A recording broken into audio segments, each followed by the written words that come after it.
It is week 3 of the Canadian federal election. Welcome to whatever this is. Former Prime Minister Stephen Harper endorsed a guy he couldn't be bothered to give a promotion to in 7 years while in office. Things got personal this week when Conservative leader Pierre Poilievre came out swinging with his barbs, calling Mark Carney a blue sock wearer with a banker's haircut. Carney accepted that sick burn, saying there's an actual name for that now. Yes, Big Daddy! But no one was having more fun this week than the People's Party of Canada. In a spirit of self-awareness, that was the fringe right-wing party with the track Super Freak playing to a room full of dudes. Conservative leader Pierre Poilievre, he put out a new campaign ad.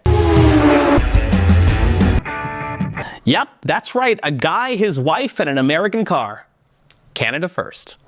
It's like Pierre said, how much money do we have? Can we get an iconic American car that definitely doesn't speak against the pro-Canada movement we're living in right now or reek of a midlife dad crisis? We can. Fuck it, let's do it. I want to live out the Millhouse dream sequence.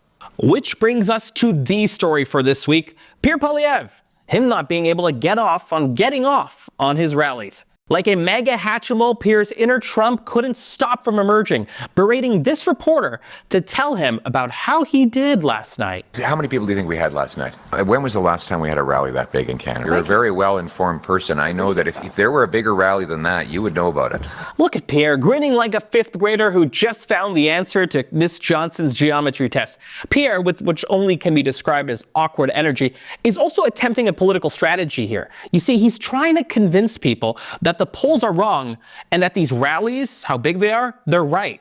But Pierre wants you to ask yourself a very simple question, and ask it with me. How can the Conservatives be losing if 10,000 similar-looking people show up to a rally in, let's say, the most conservative province in Canada to what feels more like free admission to a rock concert of the best of recently outdated political slogans than a real political movement grounded in ideas that are responsive or kind of meet the moment?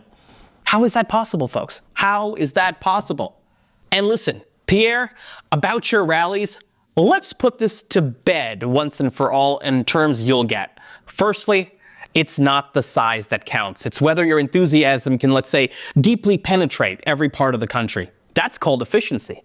Secondly, and this is an evergreen lesson for you, fishing for compliments about how you did the night before kinda reeks of desperation, insecurity, kind of that midlife dad vibe you had.